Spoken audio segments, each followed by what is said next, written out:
Narendra Modi's team may have prepped for a landslide victory. Perhaps that explains the red carpet and masses of confetti. But in reality, the BJP has lost its absolute majority. Still tonight, the Prime Minister said today's victory is the biggest in the world. Your affection, your love for this blessing, I am indebted to all citizens. Today is an auspicious day. On this blessed day, National Democratic Alliance is certain to form the third consecutive government.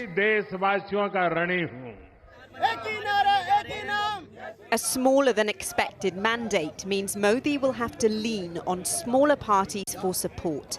A massive change for a man who has kept power in the palm of his hand for 2 terms. Take Uttar Pradesh. The BJP lost its stronghold in this key battleground state. Same in Ayodhya. The opening of a grand Hindu temple here was meant to cement Modi's victory. The opposition is also celebrating big time. The alliance of over 24 parties is unexpectedly leading in over 230 seats.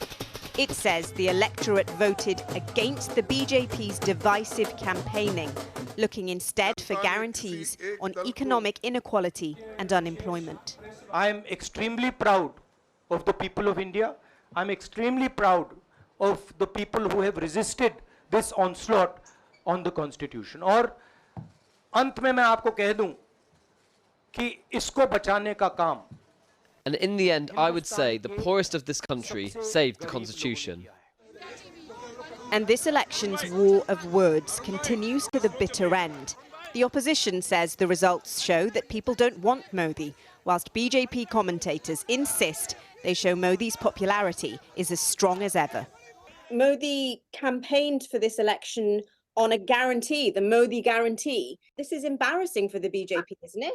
The fact that the BJP has come out as the largest political party, that itself is giving a good indication that people do have a lot of faith in the leadership of the Prime Minister. It's a massively weakened mandate, though, isn't it? So what do you think went wrong? The candidates who were there, you know, how the people of that constituency, how do they perceive them? That could be one reason. Second reason could be that the issues which they were facing locally, how they have been addressed, that also could be one reason. And the highs and lows of this election campaign ended with an outpouring of emotion on live TV. The head of a polling company simply couldn't handle that its forecasting had been so far off the mark. The reality is the polls can only give you an indication. If the Prime Minister feels anything close to upset about his weakened position, he isn't showing it. Narendra Modi is celebrated by many as India's saviour, his power undisputed for a decade. Today, that shifted. Riya Chatterjee. Well, earlier I spoke with Dr. Sharma Mohammed, spokesperson for the Indian National Congress Party, the main party of the opposition.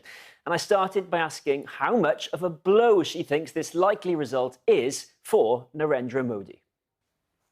Oh, it's a very huge blow, because when he started off in January, he said 400, 400 par means 400 and more. We're going to get 400 and more.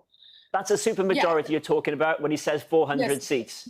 Yes, and also about something called Viksit Bharat, that means a very developed India. So he stopped talking about all that and started talking about the Congress manifesto, which is an excellent manifesto, because he understood that this is not going to happen. The people of India are not stupid. Their basic issue right now is the price rise, as well as a huge unemployment. Narendra Modi has posted on X this afternoon that the people of India has backed his ruling coalition for the third consecutive time. He says this is an unprecedented moment in the history of India. He's claiming victory. Well, he's claiming his alliance is claiming victory. He hasn't got more than 240. Let's understand that. He wanted to go on his own. The halfway mark is around 272. He wanted to go on his own to 300 or 400 odd. So, and he won in his constituency with around 2.2 lakh votes. Rahul Gandhi won in Rai Bareli above 3.8 lakh votes, and in Wayanad, 3.6 lakh votes. So we have done quite well. Why do you think it is that some Indian voters have turned away from this man who has ruled India for 10 years, pretty much how he wants to? Yeah, that's fine. That's what your question had the answer. Pretty much how he wants to. Also, the fact that the indirect taxes has gone up has earned them a huge revenue. In fact, maybe 10% of India, or maybe less than that, pay direct taxes, which you need to increase. When you start taxing, putting 5% GST on milk, yogurt, pulses, wheat, rice, which the normal middle class to the lower middle class have, it's difficult for them. And you have to understand the unemployment last December by CMIE was around 10.5%, very high. So you have unemployment and you have inflation. You were in power, Dr. Mohammed, and you haven't won this election. You didn't win the last two either. If there's waning support for the BJP and Modi, there isn't very much enthusiasm for you either. No, well, we have increased our voter percentage from 19 to nearly 40%. There is enthusiasm for the Congress party, but we need to really strengthen our organization. We are organizationally in a couple of states weak, and we need to strengthen that. That I admit that we need to do it in a big way. There have been claims that India's democracy has been weakened under Modi, that there's been a suppression of the freedom of the press and of political opponents and that sort of thing. Doesn't this result actually show that India's democracy is pretty robust, that the strong man didn't get it his own way? Well, he tried his best. You can try your best. He has definitely suppressed democracy. He used the income tax department. He used the enforcement directorate. He used the media. The media is captured in the northern part of India. He used everything possible.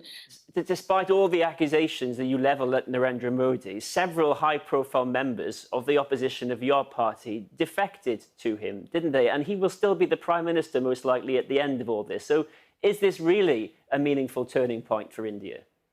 Well, the defections are their issues, and they defect because there's always a gun on everybody's head. They had businesses and issues. When you're a businessman, it's not easy to work here because you know that there are certain things in which he says, we will make a case against you. Dr. Mohammed, we're going to have to leave it there, but thank you so much for speaking with us.